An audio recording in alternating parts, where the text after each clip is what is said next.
everyone, it's Maddie. And me, and today we're going to be doing our December read all day. So we've already got a bit of reading in this morning. I read 20% of Unveiling Venus, which is the second book in the following Ophelia series or duology. I don't know. It definitely ended with the potential for a third book, so I'm going to say trilogy. Last night I picked up the Book of Ivy by Amy Engel and I got 100 pages through, so this morning I read another 50 pages and hope to finish it in the next sitting. Together we're also reading Autobiography by Christina Lauren and we're 26% through. I think we've read roughly 4% today. But over the last couple of weeks we've got really into doing jigsaw puzzles, so maybe we'll start listening to that when we continue the one we've got going downstairs. So to start off the day, we thought we'd pick each other's TBRs this time. So I'm going to pick 3 books out for Maddie and she's going to pick 3 books out for me. Vanishing Girls by Lauren Oliver. So you said you wanted to read some Robin Schneider. I do want to reread that because we were talking about rereading it in 2018, weren't and we? you haven't read Extraordinary Means yet. Maybe I'll save that for a reading double, actually. There's both books there. Yeah. Okay, so you're going to want something small and I'm still going for something blue, so we'll go with We Are Okay by Nina LaCour, because this is one we got for our birthday, and it's been like 7 months since then, so this is the perfect one. Okay, I'm stuck whether to go for Hole in the Middle, which was one that we recently hauled, or The Hazelwood. This one everyone is talking about at the moment, and it would be cool to get it read. Oh well, it comes out on the 8th of February, so I guess you have more time. Okay. So if you feel more for The Hole in the Middle, then... This was like the first book that I saw, and I don't know how you're going to feel if I pick this one, but I thought maybe Inferno by Catherine Doyle. Oh, okay. Like force you to continue the series before the end of the year. I feel like I'm sending you a book in my mind. I'm like telepathically pick this one. Oh no. What, from the shelf? No, there are books that I would read on there. I'll get this one out for my like 4th pick for you then. Okay. The Bombs That Brought Us Together by Brian Conahan. You mentioned that recently. Is that a good choice? Yeah, that's a good choice. I don't like this. It was when we were putting all of our physical copies on our Goodreads TBR, and I was like, we have that book, I haven't read that. Yeah. There was another one that I said, actually. Have you read all of the Murder Most and Ladylikes? No, I've got a yellow one. The yellow one. That's why. Okay. I might swap this one then Okay. for something else now. I get to pick for you. Are you zooming in on one you want? Yep. Oh, it's this one. Hey! It's not short, but there, they go together. You got 2 yellows and 2 red and black. So these are the TBRs that we picked out for each other. This is where we're going to be reading today because it has way better lighting than our living room. This is the 1,000-piece puzzle that we're working on with our dad, which is taken from a photograph, so some of the pieces are really blurry.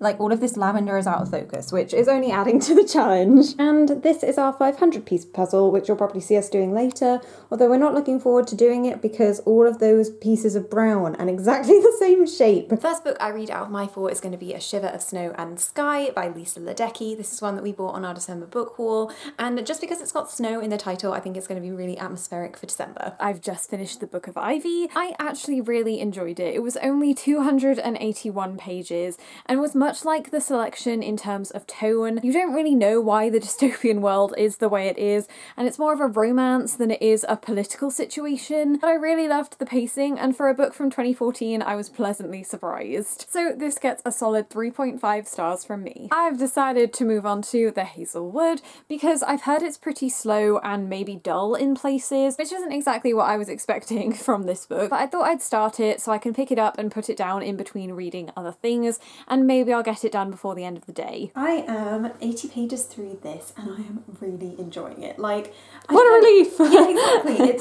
It's really richly told. Like, you really get a sense of the world and the atmosphere. I just had a really cool fight scene with a monster, and now I think they work in like clans, so they're just having a clan meeting about what they're going to do, making me really want to watch How to Train Your Dragon for some reason, because it reminds me very much of that atmosphere, so maybe we'll watch that soon. I have kind of no clue what's going to happen next, but I know it's going to be good. Now I'm 140 pages through this one, and the last scene I read was someone aborting a human sacrifice, so if that is an exciting place to stop, I don't know what is. I'm just about to grab some bookmarks so that I can move on to my next book and then go back to this one because I am really excited to. I just don't want to burn myself out, and I want to make sure I'm enjoying the second half as much as the first. The next book I'm going to start is The Bombs That Brought Us Together by Brian Conahan. Bea, how are you getting on with The Hazelwood? I am almost 60 pages through it. I feel like the first 3 chapters were like 3 different beginnings to the book. I'm finding it quite slow and it's like chock-a-block with detail. So it's not exactly my preferred style of writing. It's very nearly midday now, and after 2 reading sprints where I managed to get like 100 pages done in that time,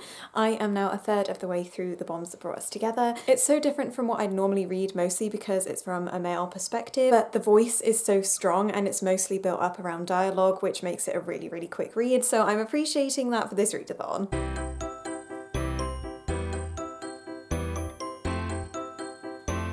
She repeats my name with more emphasis this time. We need to have you booked on in May.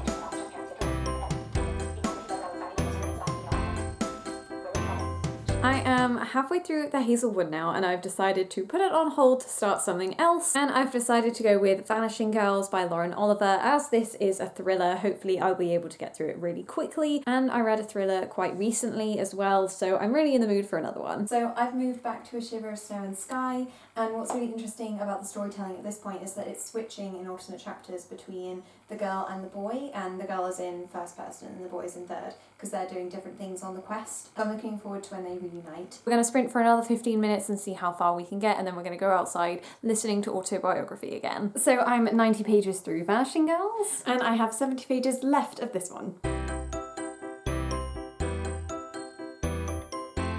So what do you think of autobiography so far? It's very slow and very repetitive.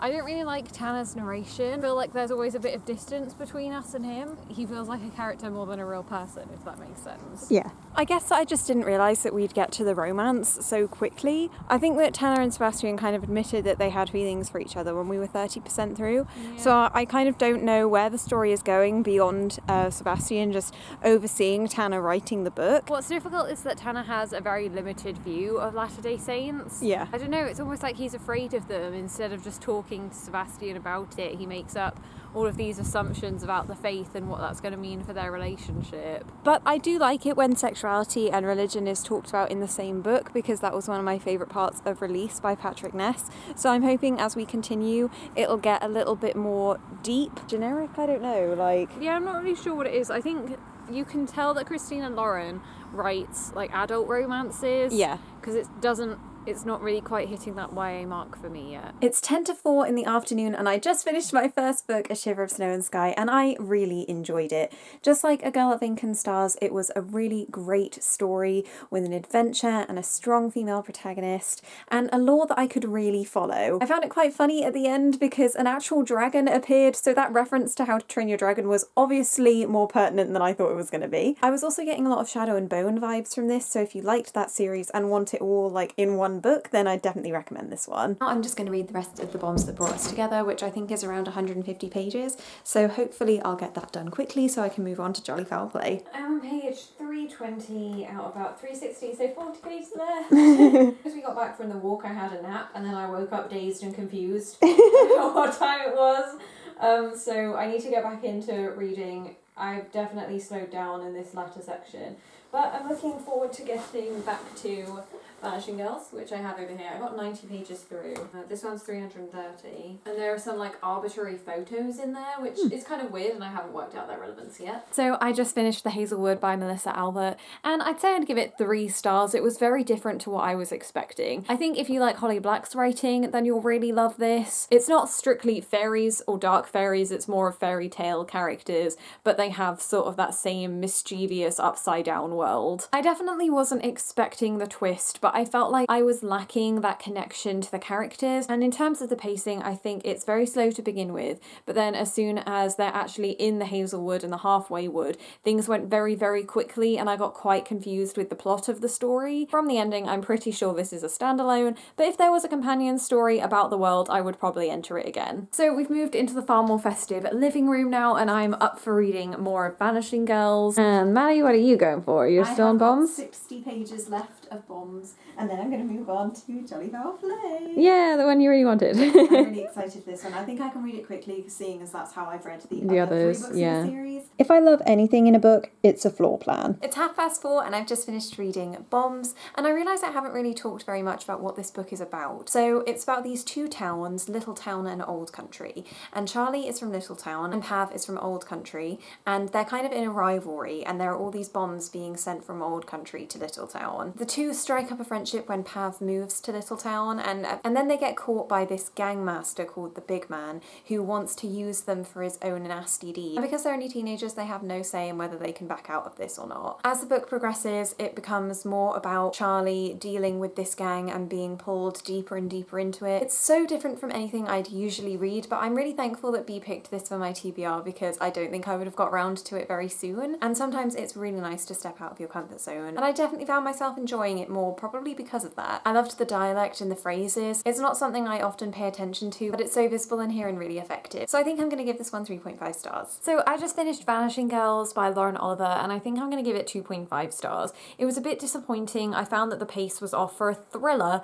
I really thought I would be sucked in and not be able to put it down, but I think had I not been reading it for Read All Day, I probably would have just put it down and then forgotten about it completely. And I was kind of sad that the outside mystery didn't link quite as well as I'd hoped to the inside mystery. I'm generally just not sure how I feel about Lauren Oliver as an author. I think generally she might be a bit better at series than she is standalones, but we only bought this for £1 at Yalk, so I don't feel bad about not enjoying it too much. I think in the end I'm just going to spoil Maddie on what happens and say that she could give it a miss. I didn't finish Vanishing Girls quite as quickly as I hoped because we got distracted by a very exciting email, so now I'm going to pick up We Are Okay by Nina LaCour, which I'm super excited for, mostly because it's under 300 pages, but also because it's about university, and whilst I might not be able to connect to it now in my third year, B from her first year probably will be able to. So we'll just wrap up what we read. I started with 180 pages of The Book of Ivy, And I read the last 80 pages of Unveiling Venus. I read the full 360 pages of The Hazelwood. I read the full 340 pages of A Shiver of Snow and Sky. Then I read Vanishing Girls, which is 330 pages. I read the 360 pages of The Bombs That Brought Us Together. Then I read 100 pages of We Are Okay that I then finished the next day. And I read 200 pages of Jolly Foul Play and had like 150 the next day. The 50 or 80 pages that we may have read of autobiography, that took our totals to both 1,000. If you want to see our other read all days, we will leave those in the cards and description. Thank you everyone so much for watching, and we'll see you next time.